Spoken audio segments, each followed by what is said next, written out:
কিকিট এ সাহসী চরিত্রে সাফা কবির চরকি মাত করে দিল।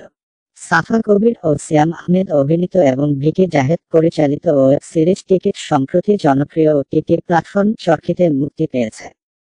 কিকিটের ট্রেলারটি ইঙ্গিত দেয় যে সিরিজটি ডার্ক কমেডি এবং থ্রিলারের মিশ্রণ। সিরিজটি গত ১৫ ফেব্রুয়ারি থেকে চরকিতে স্ট্রিমিং শুরু করে। এটি লোকজনের মধ্যে বেশ সাড়া ফেলেছে, বিশেষ করে তরুণ প্রজন্মের মাঝে।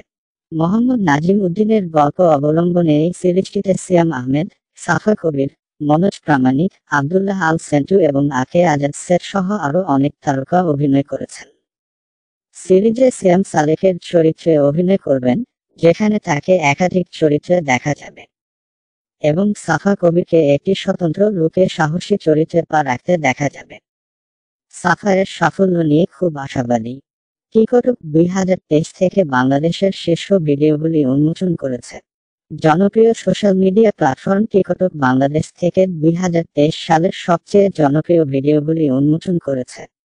বিভিন্ন শাখায় যে ভিডিওগুলি সবচেয়ে বেশি ভিউ, লাইক পেয়েছে তার ভিত্তিতে এই তালিকা তৈরি করা হয়েছে। বিনোদন, জীবনধারা, শিক্ষা, খেলাধুলা এবং সাংস্কৃতিক শাখার তালিকা তৈরি করা হয়, যা সারা দেশে দর্শকদের মুগ্ধ করেছে।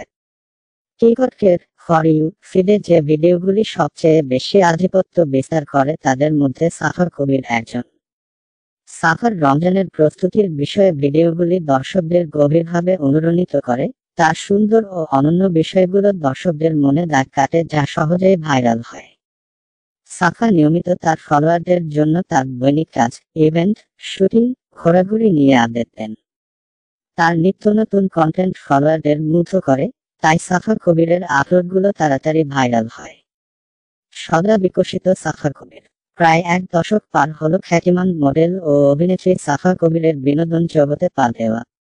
দারুণ সুন্দরী এই অভিনেত্রীকে শুরুতে বেশ ঝুঁকি পোহাতে হয়, নিন্দুকের দল পেছনে পড়ে, তবে তাদের বাড়া ভাতের ছাই দিয়ে সাফা সবিজে তার জায়গা পোক্ত করে এবং নিজেকে শীর্ষ নায়িকাদের কাতারে নিয়ে যান। গ্ল্যামারাস এবং স্বাভাবিক উভয় ভূমিকায় এই কুহেলিকা অভিনেত্রী পারদর্শী। সম্প্রতি পারুল নাটকে একজন মহিলা বাস কন্ডাক্টরের চরিত্রে এবং ভিকি জাহেদের নাটক বেড নম্বর ৩ এ দাহমাহা চরিত্রে অভিনয়ের জন্য তিনি প্রশংসা অর্জন করেছেন। সাফার বয়ানে, আমি ১/১৮ অল টাইম দৌড়ের ওপর একটি মেয়ে নেক্সট দৌড় চরিত্র দিয়ে শুরু করেছি। এরপর দর্শকরা আমাকে এমন সুন্দর চরিত্রে দেখে পছন্দ করেছেন। তারপরে সেলফি কুইন পর্ব এসেছিল, যেহেতু আমি একটি মোবাইল ফোনের জন্য একটি প্রচারাভিযান করেছি এবং ব্যাকগ্রাউন্ডে প্রায় ২০০০ লোকের সাথে একটি সেলফি তুলেছি।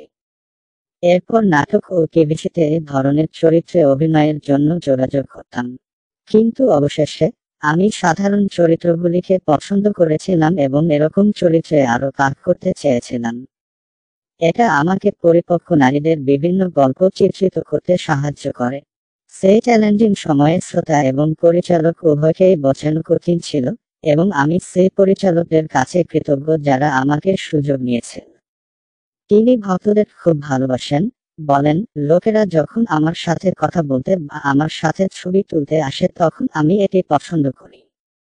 এটি এমন কিছু যা আমি উপভোগ করি এবং লালন করি।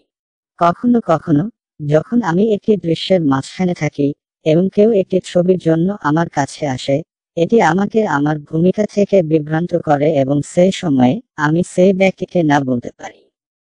তবে সাধারণত আমি কখনোই এমন কাউকে প্রত্যাখ্যান করি না যে একটি ছবির জন্য আমার কাছে আসে। সাফা কবির নিজেকে একজন নির্মিত অভিনেত্রী বলে দাবি করেন। কারণ হিসেবে তিনি বলেন, ২০১৩ থেকে ২০২৩ পর্যন্ত আমার কাজের মধ্যে লক্ষণীয় পার্থক্যগুলি আমার শেখাকে প্রতিফলিত করে: প্রতিক্রিয়া, ক্রিয়া, সংলাপ বিতরণ, উচ্চারণ, অভিব্যক্তি। লোকেরা কেবল সমালোচনা করতে পারে, তবে খুব কমই আছে যারা আপনাকে এটি কিভাবে করতে হয় তা শিখিয়ে দেবে। আমি আমার সিনিয়র সহশিল্পীদের কাছ থেকে এবং বেশিরভাগ পর্যবেক্ষণ করে জিনিস শিখেছি। আমি সবসময় অপূর্ব ভাইকে স্কুল হিসাবে বিবেচনা করি, যাদের কাছ থেকে আপনি সবসময় জিনিস শিখতে পারেন। আমি চঞ্চল দাদার সাথে স্ক্রিন শেয়ার করার সুযোগও পেয়েছি এবং তার কাছ থেকে অনেক কিছু শিখতে পেরেছি। শিয়ামু খুব সহায়ক এবং আমাকে জিনিসগুলি বুঝতে সাহায্য করে। সাফা কবিরের এই জয়যাত্রা অব্যাহত থাক এবং দিন দিন তিনি আরো বৈচিত্র্যময় চরিত্রে নিজেকে মেলে ধরেন, এটা তার ভক্ত ও অনুসারীদের কামনা করেন। টিকিট এ সাহস